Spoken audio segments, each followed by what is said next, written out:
Oui, merci Monsieur le Président. Chers collègues, effectivement, il s'est passé beaucoup de choses depuis la rédaction de cette motion. Comme Monsieur le Vice-président vient de le rappeler, c'est ce qui explique les modifications qui ont été apportées depuis. Et ce qui est intéressant, c'est qu'en attendant d'en savoir plus sur le projet de loi de finances 2025, c'est suffisamment rare pour être salué. Cette motion nous permet de partager un diagnostic commun, toute sensibilité politique confondue dans cet hémicycle. Alors, le groupe écologiste avait participé à la rédaction de cette motion initialement. Nous approuvons les amendements proposés par Loïc Cattelin et qui correspondent effectivement à nos discussions en commission 1 la semaine dernière.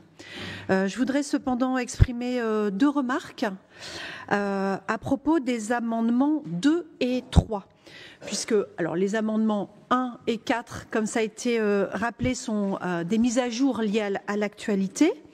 Nous sommes d'accord également avec l'amendement 5, même si les prévisions budgétaires, c'est pas qu'une question de mauvais calcul de Bercy, c'est aussi une question de choix politique.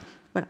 Cependant, je m'en tiendrai à l'amendement 2, qui éclaire précisément les insuffisantes compensations de l'État pour les politiques obligatoires que le département doit mettre en œuvre du fait de la loi. Le versement des allocations individuelles de solidarité, donc qu'il s'agisse de la PCH, de l'APA ou du RSA, tout cela obéit à des critères nationaux. Ce sont des droits sociaux universellement reconnus et j'espère que cela ne va pas bouger.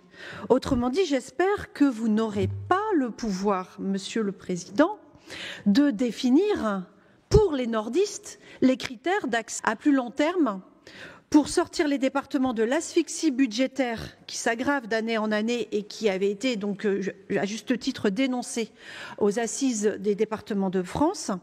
Nous devrions aller vers une refonte de la fiscalité locale et un renforcement de la décentralisation. Des ressources fiscales provenant des comptes sociaux seraient sans doute plus adaptées aux compétences justement sociales des départements. C'est d'ailleurs ce que vous avez dit aux dernières assises départements de France, Monsieur le Président, que vous avez demandé qu'on reçoive une partie de la CSG à hauteur de 0,15%, si j'ai bien retenu ce que vous avez dit, 0,15% via la CNSA. 2,6 milliards. Et donc, comment cette perspective va faire son chemin? Pour nous, clairement, c'est une bonne idée pour sortir les EHPAD, notamment de la faillite dans laquelle ils sont actuellement. Donc, c'est à suivre. Mais il faut aussi des mesures d'urgence. Voilà, parce que là, on ne sait pas trop à quel rythme ça va avancer, ces mesures structurelles de fond. On a besoin, en attendant, de mesures d'urgence pour dégager des marges de manœuvre pour le département.